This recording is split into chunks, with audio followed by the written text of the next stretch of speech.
오늘 하나님께서 우리에게 주신 말씀은 출애굽기 20장 12절 말씀과 신약성경 에베소서 6장 1절에서 3절까지의 말씀입니다.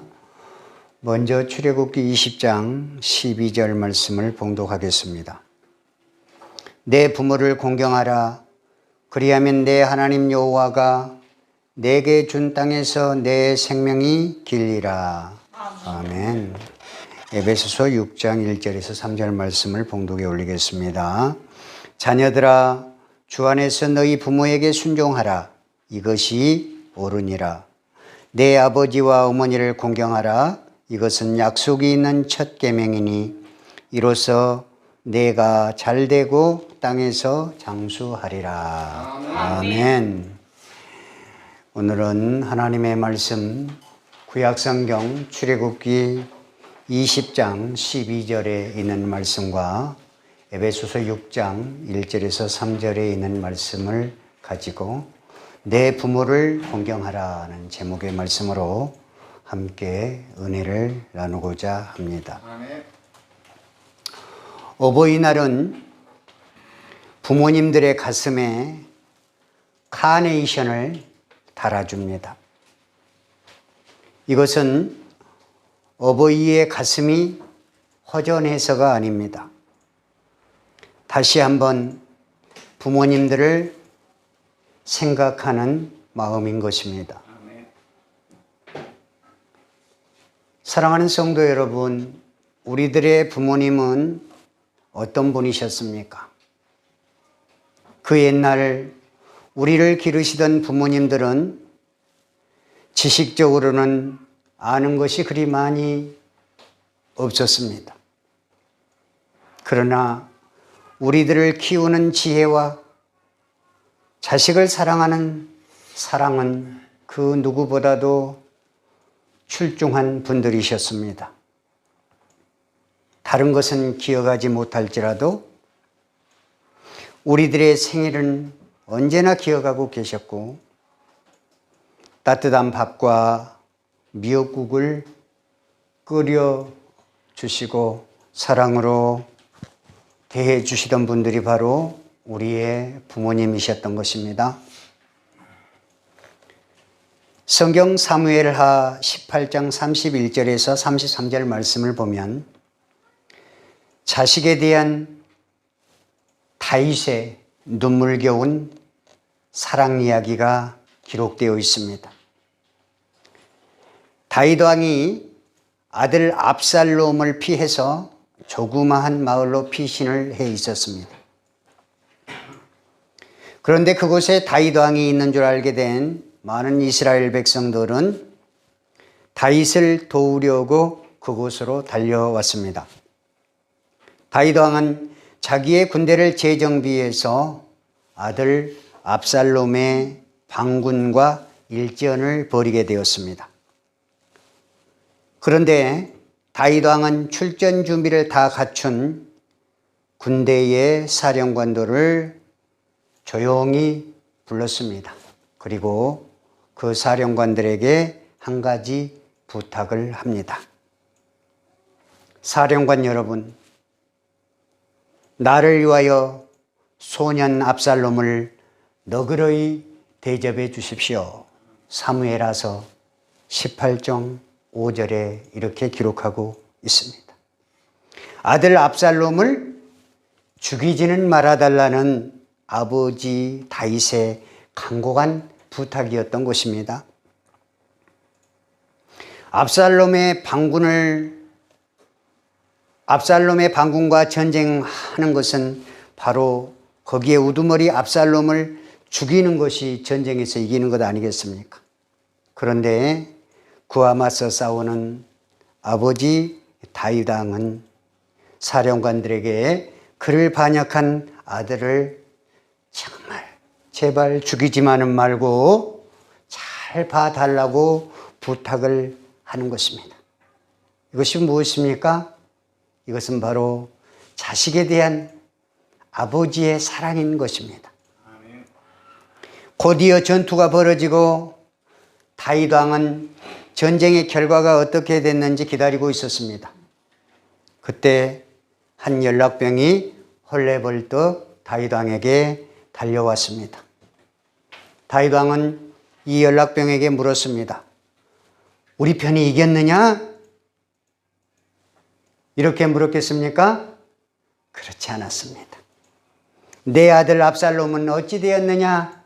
이렇게 다윗 왕이 연락병에게 물었습니다.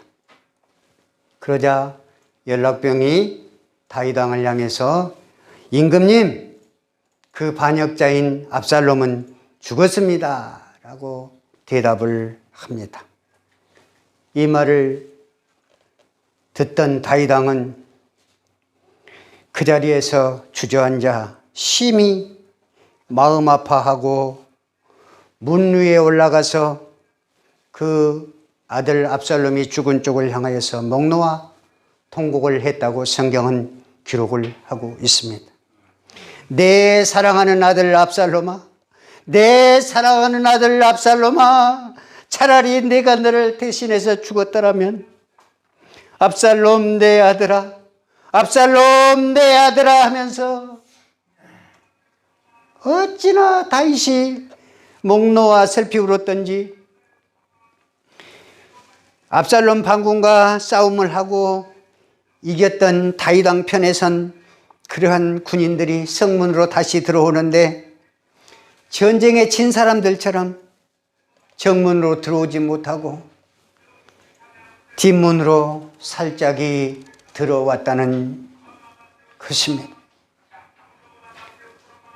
우리는 이 전쟁에서 부모님의 사랑이 얼마나 큰가를 볼 수 있습니다. 반역을 했던 아들까지도 사랑하는 다윗의 그 애틋한 사랑에 우리는 고개를 숙일 수밖에 없는 것입니다. 사실 부모를 버리는 자식은 있어도 자식을 버리는 부모는 그리 많지 않습니다. 부모를 속이는 자식은 많아도 자식을 속이는 부모는 그리 많지 않습니다. 그래서 사랑은 내리사랑이다 라는 말이 있습니다. 우리는 부모님께서 우리를 사랑하는 그 내리사랑을 나이가 먹도록 잘 알지 못하다가 이제 나이가 어느 정도 들어서야 뒤늦게 깨닫게 되고, 그것을 깨닫게 될 때는 이미 때는 늦게 되는 것입니다. 왜 그럴까요? 세월이 우리를 기다려주지 않기 때문에 그렇습니다. 부모님은 우리의 효도를 기다리고 계신 분이 아닙니다. 한 줌의 흙으로 부모님은 우리 곁을 떠나게 되어 있습니다. 사랑하는 성도 여러분, 이 시간 내 부모를 공경하라는 주님의 말씀을 잘 기억하실 수 있기를 바랍니다. 왜 우리는 부모를 공경해야 되겠습니까? 그것은 너무나 우리에게 자명한 질문입니다. 그리고 하나님의 명령이기 때문입니다.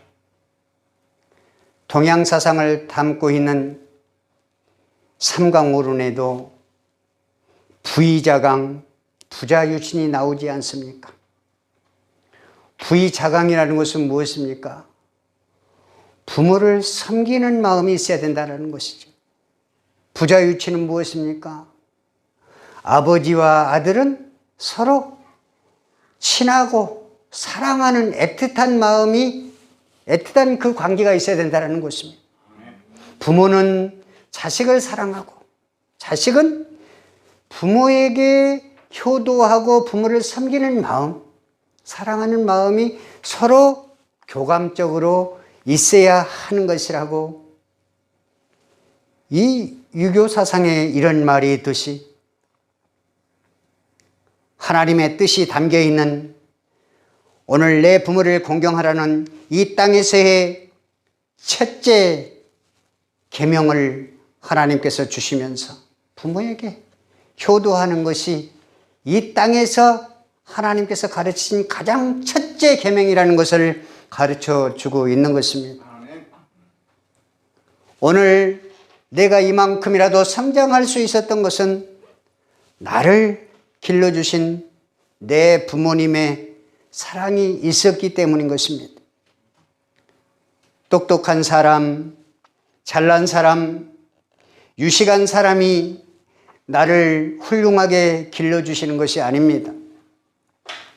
그 옛날 초등학교 6학년도 제대로 못 마친 그러한 못 배운 우리 어머니, 또한 가난에 시달리면서 힘들어 하셨던 사랑하는 나의 아버지, 그런 부모님이 나를 길러주시고 내 어머니는 못났어도 그 못난 우리 어머니가 나의 기저귀를 갈아주시고 젖을 먹여주신 것입니다. 내 아버지는 못 배웠어도 어떻게 하면 자식을 훌륭하게 기를 것인가 라고 생각하면서 허리띠를 졸라매며 벌고 나를 가르치신 것 아니겠습니까?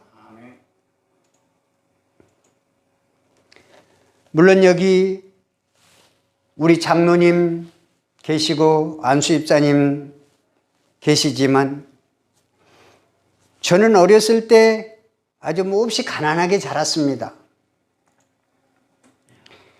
그야말로 먹을 것이 없어서 밀가루 죽도 많이 먹었고요. 또 조밥, 보리밥 주식이었습니다.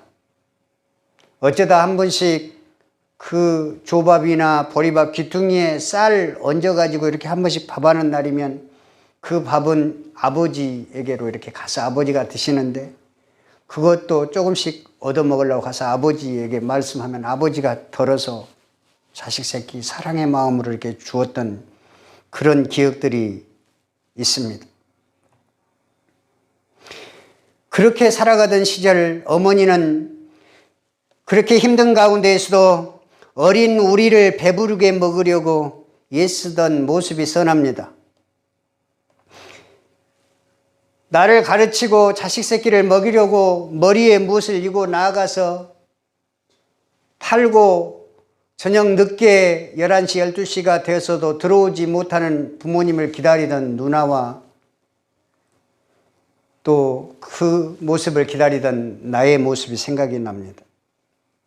그런 모습들이 내가 한 살 한 살 먹어가면서 생각이 납니다.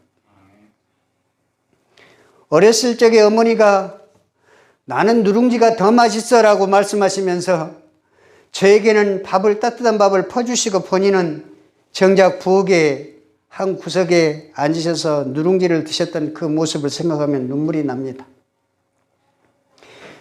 은혜와 평강교회를 개척하기 전에 1년 동안 같이 기도하시면서 헌금하시면서 그렇게 교회 개척을 원하시고 못난 자식을 종으로 만들기를 원하셨던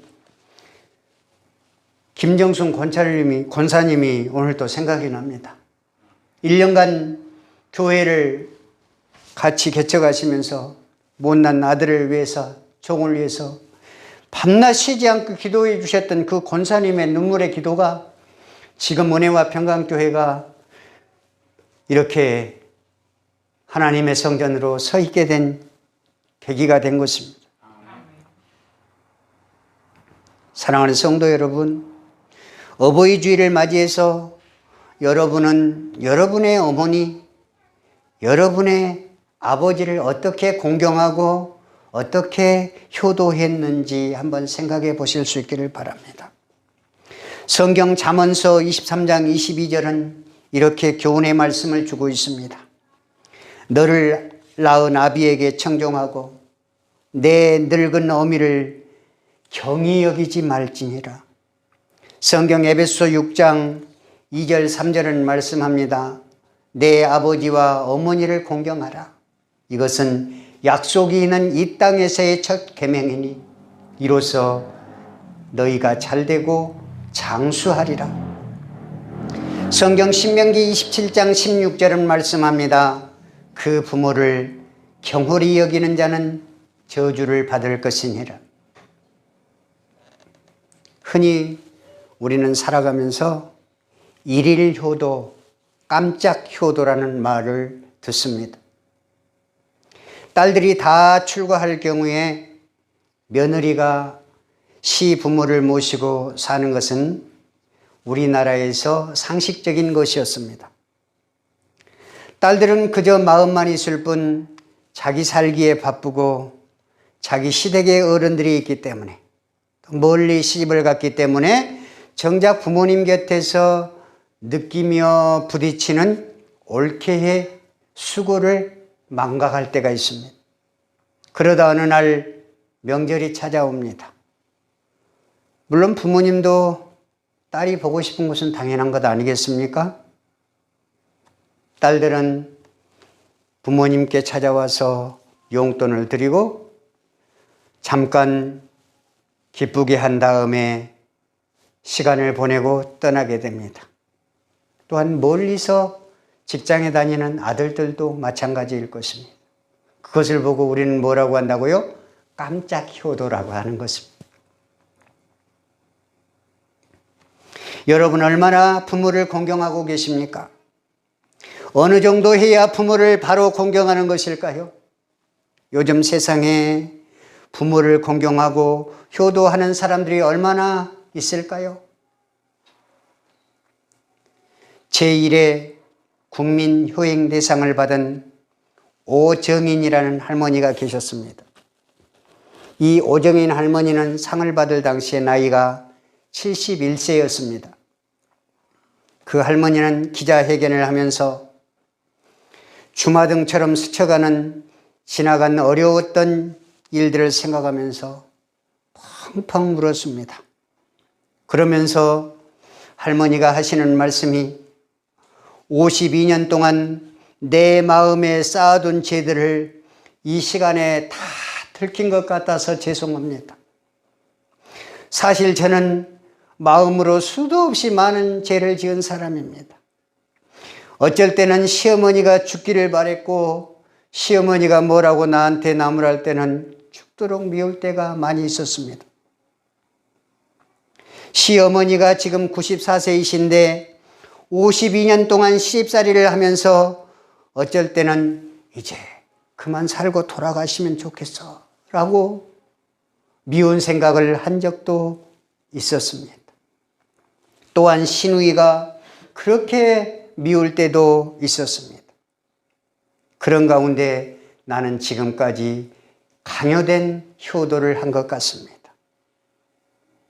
그럴 수밖에 없어서 시어머니를 모시고 살았던 것입니다. 이렇게 기자에게 말을 했습니다.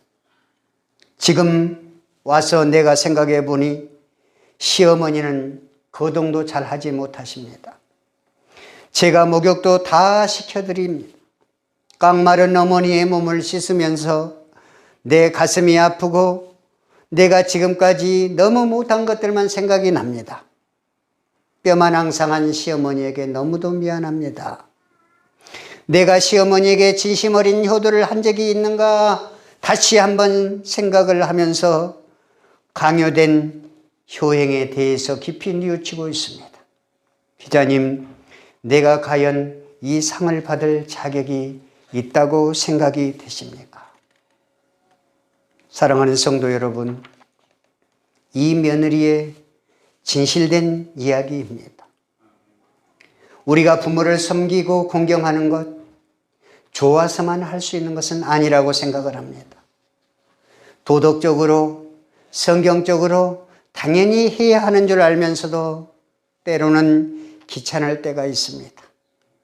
때로는 부모에게 반항할 때도 있습니다. 그러나 우리가 해야 할 일은 부모를 섬기고 공경하는 것입니다. 우리 기준으로 얼마나 해야 온전한 효도가 되는 것일까요? 하나님의 거룩하신 만큼 우리가 거룩해질 수 있을까요? 그렇지 않습니다. 오정인 할머니가 말씀했던 것처럼 내가 죄인인 것처럼 느껴지고 내가 부족한 것처럼 느껴진다고 하더라도 하나님께서 그런 나를 온전케 하신다고 약속해 주셨기 때문에 그 약속 안에서 섬김과 공경이 이루어져야 한다고 생각합니다. 오늘 본문은 우리에게 어떤 섬김과 어떤 공경을 하라고 말씀하시는 것일까요? 출애굽기 20장 12절 본문의 성경은 이렇게 기록하고 있습니다. 내 부모를 공경하라. 그리하면 너희 하나님 나 여호와가 내게 준 땅에서 내 생명이 길리라. 이 땅에서 가장 큰 복은 어떤 복인 줄 아십니까? 장수하는 복인 줄 믿으실 수 있기를 바랍니다. 하나님의 백성인 은혜와 평강교회 성도 여러분, 부모를 공경하고 하나님을 사랑하는 성도로 굳게 서서 정말 장수의 복을 누리는 여러분 되실 수 있기를 바랍니다. 부모님은 왜 우리가 공경해야 되는 것일까요? 가정에서는 부모님이 하나님의 대리자이기 때문에 그렇습니다. 에베소서 6장 1절에서 2절은 말씀합니다. 자녀들아 너희 부모를 주 안에서 순종하라. 이것이 옳으니라. 내 아버지와 어머니를 공경하라. 이것이 약속 있는 주님의 첫 계명이니. 부모를 공경하는 것은 인륜 가운데 가장 첫 계명이라고 말씀을 하셨습니다. 10계명 가운데 제5계명이 내 부모를 공경하라 아니겠습니까? 10계명의 1계명부터 4계명까지는 하나님을 사랑하고 하나님을 어떻게 섬기고 하나님을 어떻게 공경하냐 이 문제인 것이고, 이 땅에서의 가장 첫째 계명은 부모를 공경하는 것인 줄 믿으실 수 있기를 바랍니다. 아멘. 하나님께서 부모에게 하나님의 자녀들을 맡겨주셨습니다. 우리 부모들은 자기의 자식들이지만 하나님의 자녀라는 것을 잊어서는 아니 되겠습니다. 요한복음 1장 12절에서 13절의 성경은 이렇게 기록하고 있습니다. 영접하는 자, 곧 그 이름을 믿는 자들에게는 하나님의 자녀가 되는 권세를 주셨으니 이는 혈통으로나 육종으로나 사람의 뜻으로 나지 아니하고 오직 하나님께로서 난 자들이니라. 아멘. 부모가 아들이나 딸을 마음대로 할 수 없습니다. 하나님의 마음대로 하는 것입니다. 이것은 하나님의 자녀이기 때문에 하나님의 주권에 의한 하나님의 선택인 줄 믿으실 수 있기를 바랍니다. 하나님은 우리와 상의하지 않으십니다. 하나님 자신이 생각하시고 하나님이 선택하시고 하나님이 행하시는 줄 믿으시기 바랍니다. 시편 127편 1절은 말씀합니다. 여호와께서 집을 세우지 아니하시면 세우는 자의 수고가 헛되며 여호와께서 성을 지키지 아니하시면 파수꾼의 경성함이 허사로다. 이렇게 말씀을 하셨습니다. 신명기 5장 16절은 말씀합니다. 너는 너희 하나님 여호와의 명한 대로 내 부모를 공경하라. 그리하면 너희 하나님 여호와께 내게 준 땅에서 내가 생명이 길고 복을 누리리라. 아멘. 장수하려면 산의 진미를 많이 먹어야 하는 것이 아닙니다. 부모님의 은혜에 감사해서 순종하고 공경하면 장수하고 땅에서 잘되는 복을 받은 줄 믿으실 수 있기를 바랍니다. 여러분, 서울에 가면 쌍문동이라는 동네가 있습니다. 왜 이 쌍문동이라는 지명이 생겼을까요? 남궁지라는 사람이 있었는데 남궁지와 그의 처 하동정씨는 부모님께 각별히 효도를 하는 사람이었다고 합니다. 그런데 부친이 병환으로 이독하게 되었습니다. 그때 아들은 자기의 손가락을 깨물어서 그 피를 부모에게 드리고 부친의 대변을 혀에 대고 그 병세를 살폈다고 합니다. 그리고 그의 처 하동정 씨는 해산한 아이를 남에게 맡겨놓고 밤낮으로 시아버지 곁에 가서 시중을 들었다고 합니다. 또 그의 아들 남궁조라는 사람은 방학동에 살면서 모친의 병환이 이독해지자 옷차림을 한 번도 풀지 않고 정성껏 약을 다려드렸으며 밤에 하늘을 향하여서 자신이 대신 죽고 어머니를 제발 살려달라고 기도했다고 합니다. 남궁지와 그의 처 하동정씨 그리고 그의 아들 남궁조의 그 올바른 행실이 임금님에게 알려져서 그곳에 효자문을